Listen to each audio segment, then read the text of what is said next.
হর হর মহাদেব। আজ সোমবার, এখন বাজে সকাল সকাল না, দুপুরই বলতে পারো। এখন বাজে পুরো 12টা। আজ তার সাথে হচ্ছে নীল ষষ্ঠী। সকাল সকাল উঠেছি, বাট দেরি হয়ে গেছে কাজ করতে করতে। আমার চান টান কমপ্লিট, চলো যাই আগে পুজো দিতে।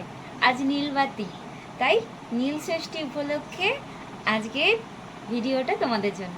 তো আজকে ছোট্ট একটা ভিডিও তোমাদের সাথে শেয়ার করতে চলে আসলাম। নীল ষষ্ঠী উপলক্ষে কারা কারা উপোস করেছো আর কিরম দিনটা কাটলো কমেন্টে জানি। তো চলো আমার আজকে কিরম দিন কাটছে তোমাদের সাথে শেয়ার করি। সকাল সকাল চান টান করে সমস্ত ঘরদোর পরিষ্কার করে চলে এসেছি ঠাকুর ঘরে। এবার আজকে নীল ষষ্ঠী নীলবাতি জ্বালাতে বাবা মহাদেবের কাছে। কারা কিরকম নিয়ম করছো কমেন্টে জানিও। বরমশাই এখানে পুজো দিয়ে গেছে সকালবেলা, আর শাশুড়ি মায়েরও পুজো দেওয়া হয়ে গেছে। এবার আমি বসেছি দুপুর 12টার সময় বাবার মাথায় জল ঢালবো। আজকে নিয়মে হচ্ছে আম দিয়ে এবং শিবরাত্রিরে যা যা নিয়ম সেরকমভাবেই ফুল, মালা, কাটা ফল, ধুতরা ফুল সব কিছু দিয়ে বাবাকে জল ঢালতে হয় এবং তার সাথে এই আম দিতে হয়। তো আর ফুল বেলপাতা তো আনাই আছে। আর আজকে তোমাদের হচ্ছে মানে যারা নিরামিষ খায় নিরামিষ, আর যারা সাবু খায় সাবু। তো আমাদের এখানে যে ফল আনা হয়েছে, তরমুজ আছে, কলা আছে, নারকেল আছে, আপেল আছে, সবেদা আছে, শসা আছে। আর এখানে বাবার মাথায় জল ঢালবা। সাবুটা সকালেই ভেজানো আছে। তো এখন দুপুর 12টা বাজে, বাবার মাথায় জল ঢেলে নি। চলো পরে দেখা হচ্ছে আবার।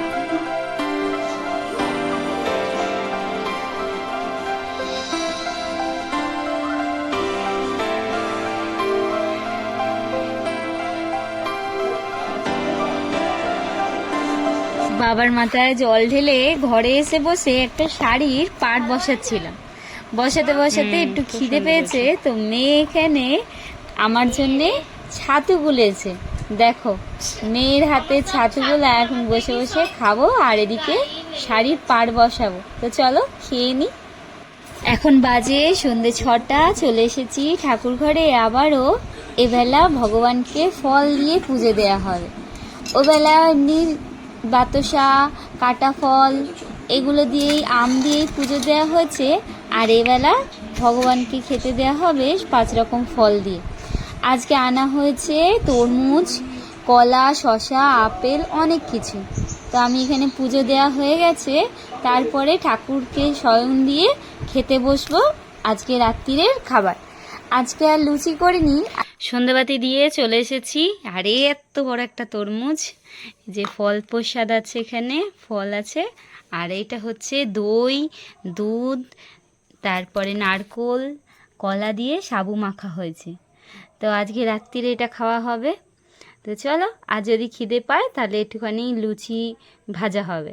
তা আপাতত এখন খাওয়া হোক সন্ধেবেলা। কারা কারা খেয়েছো কমেন্টে জানিও, আর কাদের বাড়িতে কি কি হয়েছে নীলষষ্ঠী উপলক্ষে কমেন্টে জানিও। তো চলো হর হর মহাদেব বলে ভোলানাথের প্রসাদ খাওয়া যাক।